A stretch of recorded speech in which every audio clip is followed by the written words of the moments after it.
Hello, this is John from caveofprogramming.com. In this tutorial we're going to talk a bit about libraries in C++ because in the next program, hopefully, in the next tutorial, I want to show you how to set up a program that can work with graphics in C++. But first we need to understand what we need to actually obtain in order to get that to work, and we need to understand a bit about libraries in C++. So in C++, you can, if you create a bunch of code, you don't have to create a program with that code. You can also create a library. If you create a library, you can then give that code as a compiled binary library to other developers together with the header files, and they can then link that code with their program and use it. So I've kind of touched on it before, although I haven't gone into compilation in explicit detail. But when you compile a C++ program, first the preprocessor runs, and that processes your anything that begins with a hash, basically. So your include statements, your if-defs. You can also have a define statement in there, which we haven't used, and so on. After the preprocessor, you then have compilation, which produces object files. So your source files, your CPP files, are compiled into object files, which produces files that usually have the .o suffix. I'm trying to think if that's the same for every platform. I think it is.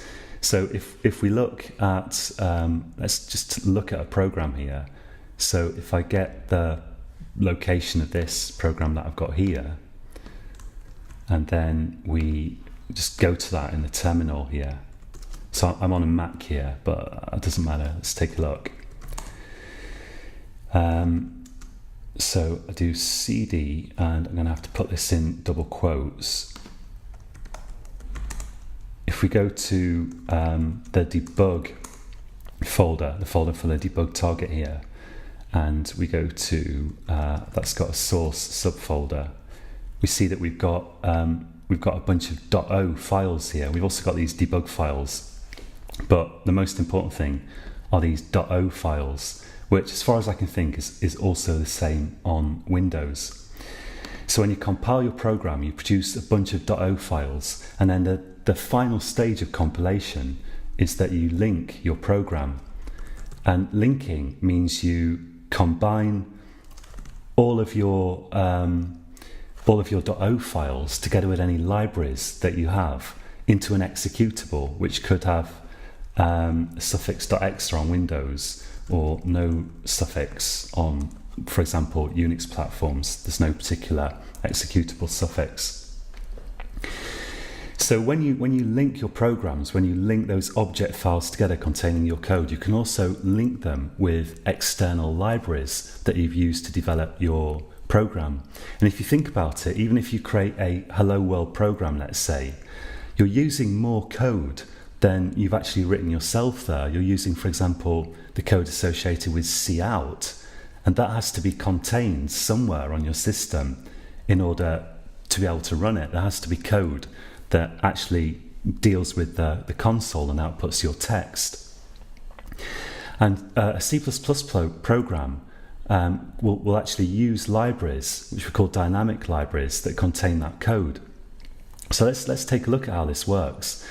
When you compile a program, you've got a choice between using static libraries and dynamic libraries, and you'll be using some dynamic libraries kind of implicitly anyway.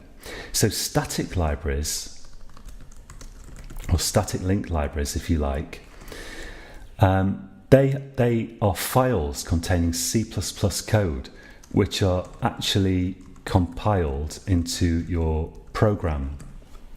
with an important caveat which we'll go into. So a static library is a bunch of C++ files that have been compiled. The code's been compiled into a binary file, which we call a static library. And the idea is you give that binary file to other computer programmers. They can then link their program with it to create their executable and then use the code that was compiled into that static library. We can also have dynamic libraries. So we can have libraries that contain code which the program finds when it actually runs. So not when it links, but when it actually runs. And if you use cout, your program's going to use code in a standard dynamic library that's already going to be present on, usually at least, on any systems where that program is capable of running. So in this case, with dynamic libraries, your program will find the relevant code at runtime. So we've got those two kinds of libraries. Now, with static libraries, the actual files containing that C++ code, so the actual libraries, will have a suffix of, on Windows, .lib. So we have, for example, xyz.lib. That would be an example of a Windows static library. And you can create those yourself if you want to. It's not at all difficult to do. But I won't go into that in this tutorial. And on Unix type systems, so on Unix or Linux, they have a suffix .a usually, and they also start with the prefix lib usually. So we'll have, for example, xyz.a. So that's a Unix or Linux static library containing actual C++ code, which you can compile into your program and use. It's also the same on the Mac. Although I'm going to develop this program that I'm going to show you on a Mac. I'm actually going to use the Unix/Linux type system because I couldn't get the kind of Mac way of doing things to work with SDL. But Mac is the Mac system, OS, the Mac OS, is based on Unix in any case now, so we can use a Unix or Linux type system to develop programs with it, which makes things a bit easier. But as far as I know, in the Mac, static libraries also have a .a suffix, or at least you can use that kind of library on the Mac anyway. Now, dynamic libraries, dynamic on Windows. Let's put a hyphen in here for consistency. There we go. So on Windows, they have the suffix .dll. So you'll have xyz.dll. I don't use Windows anymore, but in the past when I programmed Windows, at least it used to be the case that you have a lot of DLLs in your Windows system or System 32 folder. And they are standard libraries, either that or libraries copied by an installer, which multiple programs can use. So programs can load libraries from that location dynamically when they run. And it's also the case that if you put a DLL file in the same folder as your program in Windows, Windows will find that DLL file there. On Unix or Linux, or Mac as well, dynamic libraries, they have a suffix usually of .so, and they also start with lib usually, so we'll have lib xyz.so. And finally, on only the Mac, dynamic libraries can have the suffix .dylib. So I guess that will be xyz.dylib. I don't think there's any lib suffix there, if I remember rightly. Prefix, sorry. So we've got DLL on Windows and .so basically on Unix or Mac. And on the Mac, there's also this dylib suffix for a dynamic library. That's also possible.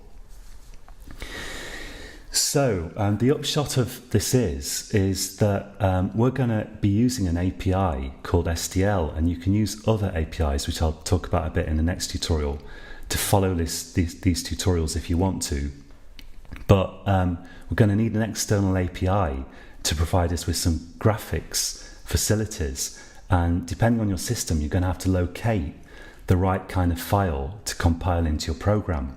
So one thing I should mention is that it's possible, although I said that static libraries contain actual code that's actually linked with your program, it's also possible for them to contain kind of stubs that just tell your program to load code from a dynamic library.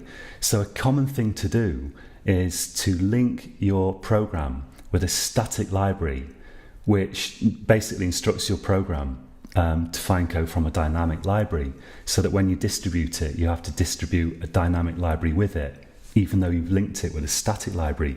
So the static libraries, they don't necessarily have to contain code themselves. They can just contain information about where to find code, basically, for the program.